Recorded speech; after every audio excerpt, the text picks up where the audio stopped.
was right about here that I started thinking that something was majorly out of whack. I mean, we had come to Ecuador to save the rainforest, and then all of a sudden, there we were, telling these guys to cut down trees for us. I mean, I only have one question. What happened?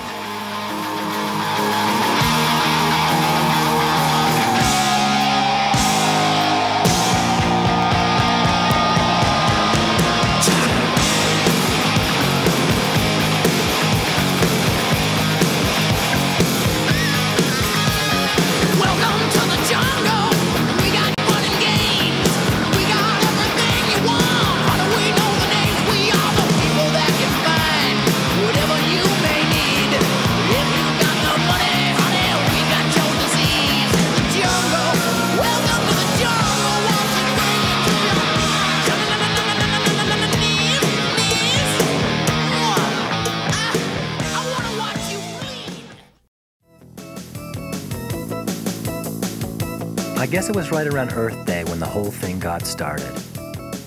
My partner Bill and I were videotaping this sewer line down at the sanitation yard. It seems there's this new bacteria that's eating concrete in our sewer system in Los Angeles. All 11,000 miles of it. In fact, it's threatening to collapse major freeways if it isn't fixed. The problem is, nobody knows how to stop it. That is, except for this chemistry teacher named Richard. He hired us to record this demonstration of how he proposed to save our sewers. He wouldn't tell anybody what a special coating was made of, but he didn't hide the fact that he almost lost an eye while mixing it up. We wanted to interview his girlfriend, but she had a skin rash and didn't want us taking her picture.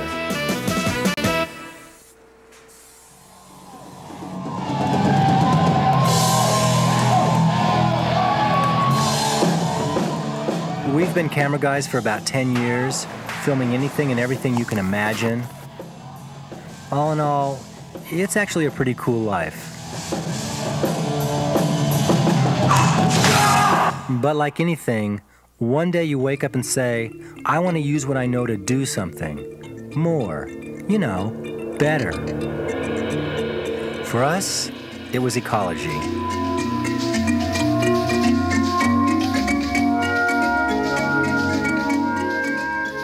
Why? Why not? You don't have to be Carl Sagan to figure out what kind of shape this planet's in. So we came up with this idea for a television program to help raise ecological awareness. Hello everybody, I'm Bill Press. Welcome to E-News Global Digest, a roundup of environmental news from around the world.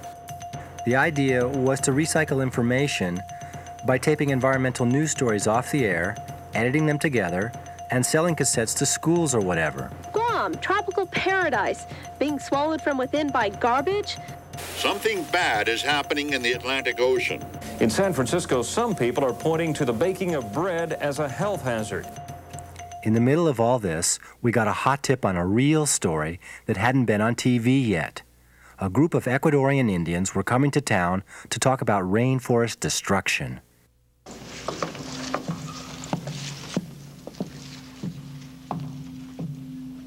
They were pretty green as far as international activists go. But the youngest Indian, Vicente, was really great. He had never been out of the rainforest before. He got up in front of this big audience and told them his ancestors were from another planet. And he was ready to die to stop these petroleros, people from oil companies. Our ancestors fought with these arms, with these spears, and we're now about to fight with these too. We want to recuperate our lands. We want to take them away from the oil companies so that they will be ours. Doug Ferguson, an Australian naturalist, had come from Ecuador to act as translator for the Indians. He explained more about what the Indians were talking about with a slideshow. This is a shot taken from the air, and that doesn't look perhaps so damaging, but the line that goes down to the bottom, the white line that follows down, that goes to the river, and that's where they simply just dump all the Zump oil and the stuff that they can't process. The petrol companies in Ecuador at the moment are making a big noise about their environmental consciousness, but when you get out into the middle of the forest, you find it's just another story.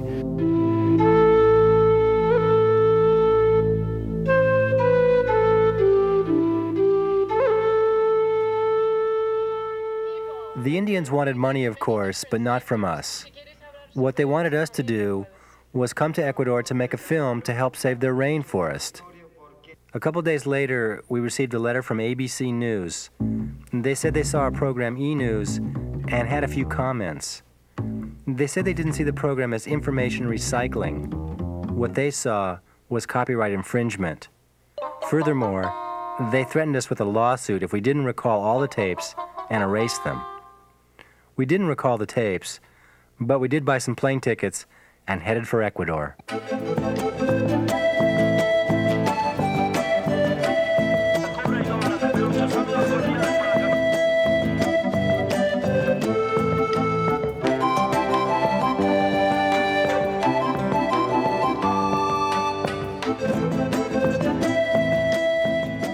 Ecuador is a tiny country located in the western part of South America. Most people know it for the Galapagos Islands, but what they don't know is that it also has some of the most biologically diverse rainforests in the world. The country is basically cut in half by the Andes Mountains. The western half is called the Occidente. The eastern half is the Oriente, a vast jungle crisscrossed by a network of rivers that flow into the headwaters of the Amazon. Our first stop was the capital city of Quito, where we looked up Doug, the Australian guy. That's where we met Made, Doug's son. He was 10 years old and claimed to know the name of every tree in the forest. We also met Marta, Doug's girlfriend. She was a biologist from Colombia. There were other people there too, who all seemed to be working on rainforest projects of one kind or another. We can make contact with the lumber companies before they go in. I mean, they're going to cut down trees anyway. But we can say, look, let's come in here and trap the animals. And we'll take the animals away, put them on one of these reserves. We reminded Doug about our project, the film that would help save the rainforest, and asked him where we could find Vicente. He told us we were in luck. Downtown, the Indians were holding a conference to commemorate the 500th anniversary of Christopher Columbus's discovery of the New World.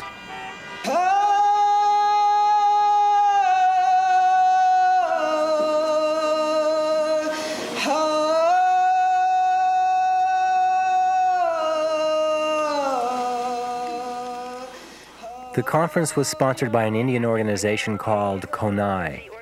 They had invited representatives from native tribes all over the Western Hemisphere to discuss their position. The Indians didn't want the world to see 1992 as a year of celebration, as much as they did a year of mourning. Estos 500 años de resistencia ha significado para la mujer indígena una masacre, una violación, una matanza, es decir, un genocidio. We sympathized with their feelings about Columbus, but the real question for us was, where was Vicente? It turned out the last anyone had seen of him, he was heading off into the jungle with 2 female journalists. It wasn't much later that we were informed that the rest of the conference was for Indians only.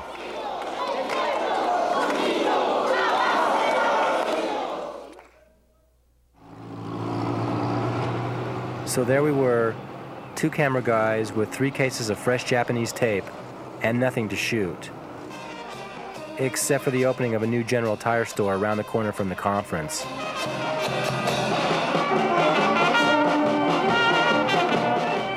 If we had had some common sense, we would have packed it up and headed home. But we didn't. Instead, we decided to stay and see if there was something we could shoot on Doug and his operation. Doug introduced us to 2 people who were working on a project at his house, Lucinda and Chris. Their plan, as far as we could tell, was to save the rainforest by cutting it down. I suppose I'd call myself an environmentalist, but with reservations. Like what? I'd find it very difficult to identify with some of the more extreme ideas on... Like not cutting any wood in the forest? Like not cutting any wood in the forest, absolutely, definitely. I mean, I think that's a ludicrously short-term idea.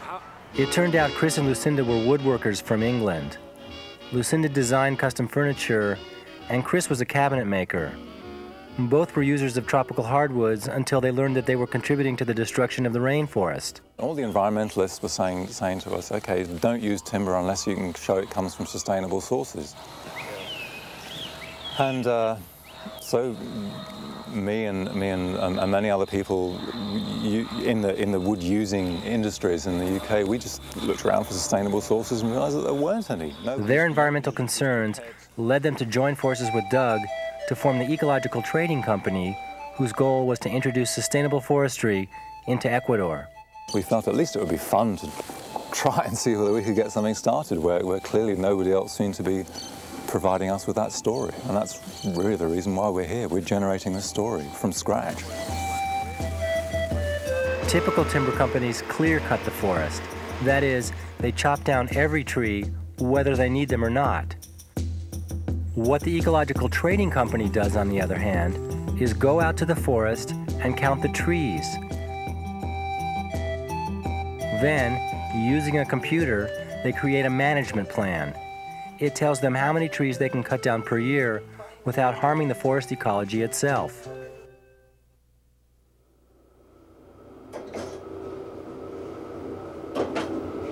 We thought about doing our film on the Ecological Trading Company, but decided against it.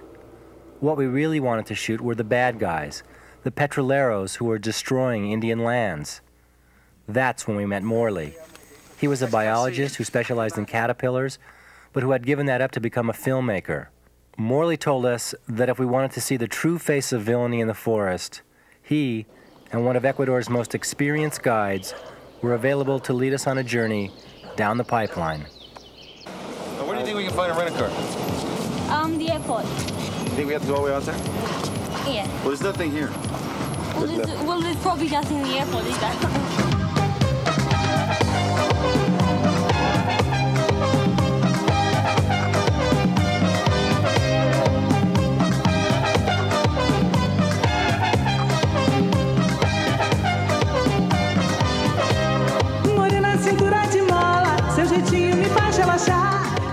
1967, oil was discovered deep in the Amazonian region of Ecuador. The only problem was there were 20,000-foot high mountains and 500 miles between the oil fields and the harbor where the oil could be loaded on tankers and shipped to you-know-who.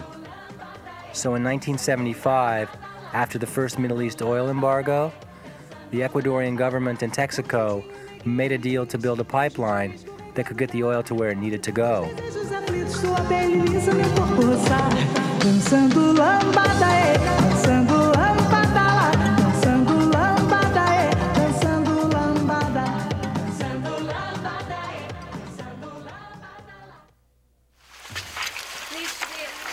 "200 miles down the pipeline, the Andean highlands turned into a tropical jungle, which offered a great opportunity for some nature photography. Now push it away, let it fly away, fly out of steam. I don't think it flies. Sure it does. From underneath. Yeah, wait. Blow. Fly, you little sucker. That's okay, that's good. It doesn't fly, man. Further on down the pipeline, we started to see more signs of people who Morley referred to as colonos, or colonists. Poor people who had followed the road used to build a pipeline, looking for their own piece of land. The colonos cut down trees to clear land in order to grow cash crops like coffee, bananas, or cattle. But when they fail at farming, which they often do, they end up in shanty towns like Lago Agrio.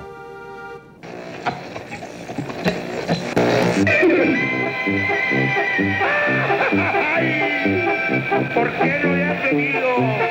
Porque no estaba.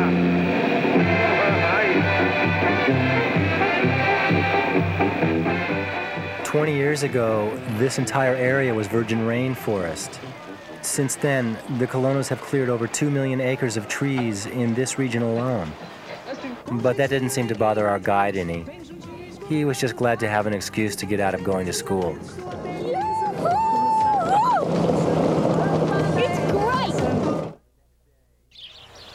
The next day, and quite by accident, we met up with Doug, Chris, and Lucinda. They were getting ready to make their first pitch to a local Indian community about their forestry project and needed someone to help bring a generator. You can't talk. The Indians cut down more trees than me. We asked Chris why he had decided to start with this community. And they have a series of communities up and down this road who are beginning to get into the timber trade in that they are selling odd bits and pieces of timber to local timber interests, but it's still very much on a low level, and the big timber companies haven't really got in here yet. The community turned out to be a small village inhabited by Quechua Indians. They were descendants of the Incans, whose empire flourished 500 years ago and spread over half of South America. Now the average family made about $35 a month selling coffee or cacao. They live on what I guess you'd call the lowest rung of society's ladder. But through a twist of fate, they become owners of 100,000 acres of untouched native rainforest. They don't know it, but they're among the richest people on the planet.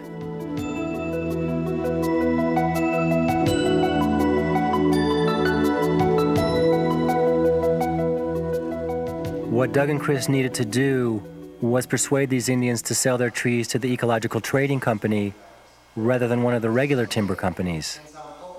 Doug tried to explain the importance of sustainable forestry, but the Indians were more interested in the bottom line. They took Doug and Chris out into the forest, showed them a tree that a local timber company was paying $5 for, and asked Doug and Chris what they were willing to pay. ¿Cómo vivirán? ¿De qué? Que no hay, o sea, no se interesan por fuentes económicas. Doug explained that the Ecological Trading Company didn't have any middlemen, so they could afford to pay the international market price, which was $500 a tree. The Indians said, "What's the catch?"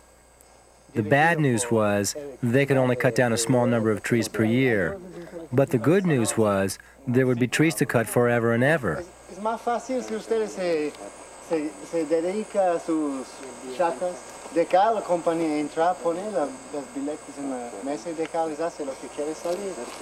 Pero, ¿dónde quiere su libertad, su propia autodeterminación a través de ese proceso? Es lo que ya. The only thing the Indians had to do was follow the management plan and use something called a trecasaw. What is a trecasaw? Imagine taking a sawmill the size of a gymnasium and reducing it to the size of a golf cart. Instead of hauling the trees to the sawmill, you haul the sawmill to the trees. Very light saw, this. Normally, timber companies have to build roads into the forest so they can get their heavy equipment in to remove the trees. The problem with this is, whenever you build a road into the forest, large-scale destruction soon follows.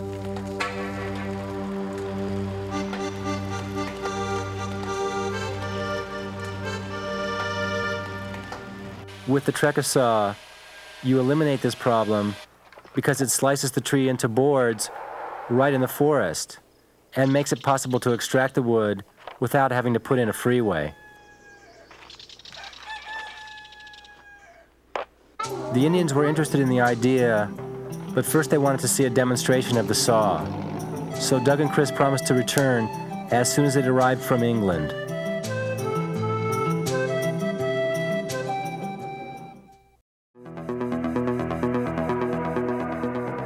Doug and Chris went back to Quito, and we continued our odyssey down the pipeline.